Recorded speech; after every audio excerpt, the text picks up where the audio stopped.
Assalamualaikum dan selamat pagi. Berita Pagi Sarawak edisi Sabtu 24 Oktober bersama saya Muhammad Azizi Rahim. Sarawak menerusi anak syarikat Perbadanan Pembangunan Ekonomi Sarawak SEDC Energy menjalinkan kerjasama dengan dua syarikat dari Jepun bagi membantu pembangunan loji pengeluaran gas hidrogen pertama di Taman Petrokimia Bintulu yang dijangka siap menjelang tahun 2023. Ketua Menteri Datuk Patinggi Abang Johari Tun Openg berkata, selari dengan agenda tenaga hijau, kerjasama ini akan membuka ruang Sarawak menerokai ekonomi hidrogen berasaskan penggunaan tenaga boleh diperbaharui yang selamat untuk alam sekitar. Jelas Ketua Menteri, penggunaan bahan bakar fosil tidak hanya menjadi punca utama pengeluaran gas karbon, malah pendorong kepada peningkatan kos sara hidup di seluruh dunia. Tambah beliau, kekayaan pelbagai sumber semula jadi, terutamanya bekalan air di empangan yang terdapat di negeri ini, membolehkan Sarawak mengeluarkan bekalan gas hidrogen secara mampan dalam jangka masa panjang. Beliau yakin pembangunan loji pengeluaran gas hidrogen ini juga berpotensi menjadi antara penyumbang kepada keluaran dalam negeri kasar di Sarawak selain menyediakan peluang pekerjaan kepada rakyat tempatan. Ketua Menteri berucap semasa menyempurnakan majlis menandatangani Memorandum Persefahaman MOU secara maya antara SEDC Energy, Sumitomo Corporation dan INEOS Corporation yang berperanan penting dalam kajian tekno-komersial untuk pembangunan loji pengeluaran gas hidrogen di Taman Petrokimia Bintulu. SEDC Energy diwakili oleh Pengurus Besar SEDC Abdul Hadi Dato' Abdul Kadir dan Ketua Pegawai Eksekutif SEDC Energy Robert Hardin, manakala rakan-rakan strategik dari Jepun diwakili Pengurus Besar Bahagian Tenaga Sumitomo Corporation Haji Memori dan Pegawai Eksekutif Pengurusan INEOS Corporation Miyata Tomohide. Sarawak menubuhkan satu jawatan kuasa mengenai implikasi kekurangan tenaga kerja asing terutama dalam sektor pembinaan yang melaksanakan projek-projek utama di negeri ini. Ketua Menteri Datuk Patinggi Abang Johari Tun Openg memberitahu jawatan kuasa itu bagi mengatasi kekurangan tenaga kerja asing dalam sektor pembinaan. Assalamualaikum, selamat pagi. Datuk Patinggi Abang Johari berkata jawatan kuasa tersebut akan diterajui oleh Timbalan Ketua Menteri Datuk Amar Douglas Uga Embas dan Setiausaha Kerajaan Negeri Datuk Amar Jal Samion. Jelas beliau, Sarawak berdepan dengan kekurangan tenaga kerja asing, kira-kira 5,000 orang, berikutan kebanyakan mereka telah pulang ke negara asal sebelum pelaksanaan Perintah Kawalan Pergerakan PKP. Namun ketika ini, katanya, Sarawak telah memperketatkan kemasukan warga negara asing dan ia tidak membolehkan mereka untuk kembali ke negeri ini untuk bekerja. Langkah ini sekaligus memberi kesan kepada pelbagai sektor dengan beberapa projek utama kerajaan tidak dapat disiapkan mengikut jadual. Datuk Patinggi Abang Johari berkata demikian pada sidang media mengenai bantuan khas Sarawak Kusayang BKSS 4.0 di Kuching. Dalam pada itu, Sarawak sedang melakukan proses pemutihan maklumat senarai pemohon BKSS.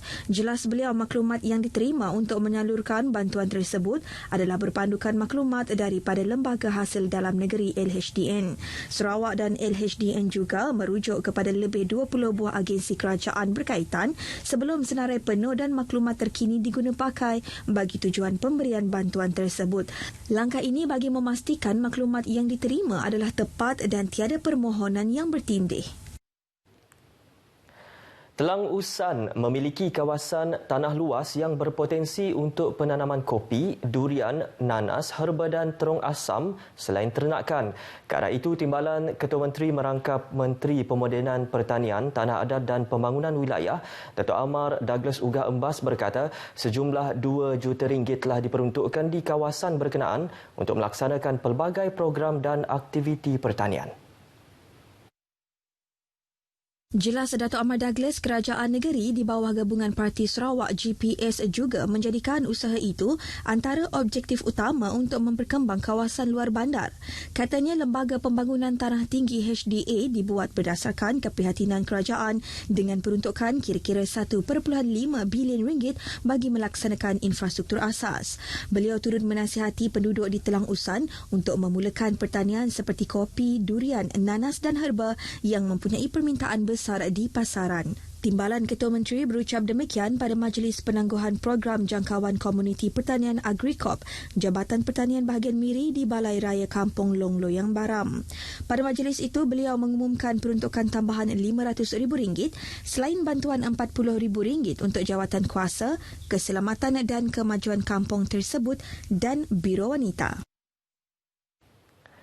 Sarawak mahu jawatan kuasa khas status kewarganegaraan di bawah perkara 15A peringkat negeri Sarawak dan pasukan petugas khas bagi membantu menyelesaikan kes peribumi tanpa dokumen pengenalan diri diteruskan kembali. Justru itu, Menteri Kebajikan, Kesejahteraan Komuniti, Wanita, Keluarga dan Pembangunan Kanak-kanak, Datuk Seri Fatimah Abdullah memohon Kementerian Dalam Negeri KDN mempertimbang semula perkara tersebut. Jawatan kuasa khas kewarganegaraan di bawah perkara 15A telah ditubuhkan pada Ogos 2016 dan pada Julai 2019, KDN telah memutuskan untuk tidak meneruskan jawatan kuasa tersebut. Ia berikutan pengenalan prosedur operasi standard baharu yang memaklumkan bahawa proses kelulusan permohonan kewarganegaraan akan diselesaikan dalam tempoh setahun dari tarikh permohonan. Manakala pasukan petugas khas bagi menyelesaikan kes pribumi tanpa dokumen pengenalan diri yang ditubuhkan pada tahun 2017 juga telah dihentikan tahun lepas. Datuk Seri Fatimah memaklumkan bahawa permohonan rasmi untuk perkara tersebut akan dikemukakan kepada KDN menerusi surat dalam masa terdekat dan pertemuan rasmi akan dirancang mengikut perkembangan semasa pandemik COVID-19. Menurut Datuk Seri Fatimah, antara punca yang dikenal pasti berhubung masalah status kewarganegaraan dan tiada dokumen pengenalan diri dalam kalangan kira-kira 3,000 individu di Sarawak ialah proses pendaftaran kelahiran kanak-kanak yang tidak teratur, kelahiran berlaku sebelum perkahwinan dan pasangan yang tidak mendaftar perkahwinan atau bersekedudukan. Beliau bercakap dalam sidang media selepas mesyuarat bersama Jabatan Pendaftaran Negara Sarawak di Kuching. Dalam sidang media sama, Menteri Kebajikan, Kesejahteraan Komuniti, Wanita, Keluarga dan Pembangunan Kanak-kanak, Datuk Seri Fatimah Abdullah berkata, borang permohonan bantuan ibu bersalin BIB akan turut ditempatkan di Pejabat Jabatan Pendaftaran Negara JPN di seluruh negeri bermula November depan. Borang permohonan bantuan berkenaan juga boleh didapati di 52 Pejabat JPN bahagian dan daerah JPN. Jelas Datuk Seri Fatimah Abdullah, penempatan borang BIB di pejabat JPN adalah bagi memudahkan pemohon mendapatkan borang tersebut dengan mudah semasa membuat pendaftaran kelahiran anak. Beliau juga mendedahkan bahawa borang untuk Dana Endowment Sarawak EFS turut diedarkan di pejabat JPN. Bantuan ibu bersalin mula diperkenalkan tahun ini dengan peruntukan RM18 juta dengan bantuan RM450 bagi setiap penerima. Setakat 30 September lepas, sejumlah 11,459 orang ibu daripada 22,183 ibu yang bersalin telah memohon BIB. Bagi EFS, bantuan berkenaan telah diumumkan pada tahun 2019 dengan bantuan RM1,000 bagi setiap kelahiran baharu dan setakat 30 September lepas, 17,901 daripada 21,924 kelahiran berstatus K telah memohon. Sejumlah RM175 juta telah diperuntukkan menerusi Agensi Pembangunan Ulu Rajang URDA bagi projek pembangunan meliputi kawasan di Kanawit. Menurut Timbalan Pengerusi URDA Datuk Seri Alexander Natalinggi yang juga Menteri Perdagangan Dalam Negeri dan Hal Ehwal Pengguna, peruntukan berkenaan melibatkan 5 buah projek di kawasan tersebut. Untuk total kos Kanawit itu 5 buah projek.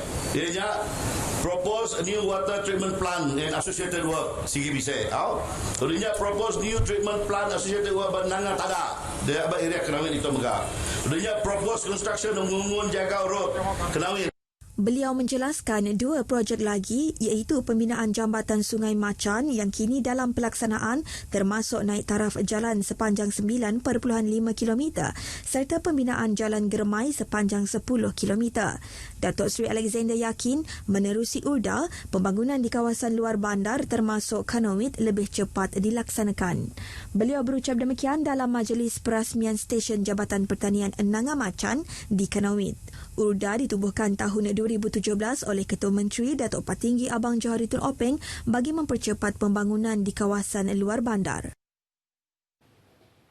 Kerajaan komited memperkenalkan dasar baharu bagi pendigitalan sektor awam. Setiausaha Persekutuan Negeri Sarawak Datuk Muhammad Shahabuddin Omar memberitahu dasar ini termasuk membina kepimpinan jabatan yang menyokong inisiatif pendigitalan selain mempertingkat kemahiran digital modal insan sektor awam serta pembudayaan dalam organisasi. Shahabuddin Omar berkata komitmen ini terbukti dengan kedudukan Malaysia berada di tangga ke-47 berdasarkan Indeks Pembangunan E-Kerajaan pada tahun 2020 dalam usaha pendigitalan dan penambahbaikan perkhidmatan.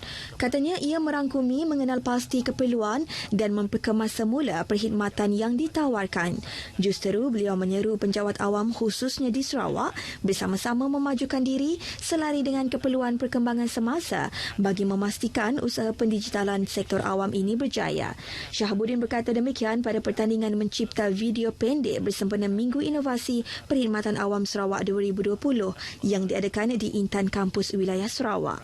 Pada pertandingan tersebut, kumpulan dari Jabatan Pendaftaran Negara Negeri Sarawak, Muncul Johan, berjaya membawa pulang RM2,000 menewaskan 8 kumpulan lain. Manakala tempat kedua dan ketiga masing-masing dimenangi oleh kumpulan dari Kolej Matrikulasi Sarawak dan Regimen Askar Wataniah. Turut hadir Pengarah Wilayah Intan Sarawak, Muhammad Anwar Dihajani. Kes positif COVID-19 meningkat kepada 772 kes selepas merekodkan 2 kes baharu semalam. Jawatan Kuasa Pengurusan Bencana Negeri JPBN Sarawak dalam kenyataan berkata 2 kes baharu itu dikesan di daerah Kuching. Kes ke-771 merupakan seorang lelaki warga negara tempatan yang bekerja sebagai penjual kuih di Kuching telah menjalani saringan kendiri di sebuah hospital swasta pada 22 Oktober kerana mengalami kesukaran untuk tidur. Kes ini tidak mempunyai sejarah perjalanan ke luar negara atau melawat kawasan berisiko tinggi jangkitan COVID-19. Sementara itu, kes ke-772 merupakan seorang wanita warga negara China yang menjalani saringan di sebuah hospital swasta di Kuching kerana ingin pulang ke negara asal. Kes telah menjalani ujian saringan pada 22 Oktober dan keputusan ujian telah mendapati kes positif pada hari yang sama. Kes-kes ini dikategorikan sebagai kes jangkitan tempatan berdasarkan sejarah awal pergerakan kes. Turut dimaklumkan daerah Lubuk Antu kini berstatus hijau daripada status kuning selepas tiada kes dilaporkan dalam tempoh 14 hari yang lepas. Sekian Berita Pagi Sarawak. Saya Muhammad Azizi Rahim. Selamat berhujung minggu dan jumpa lagi. Assalamualaikum.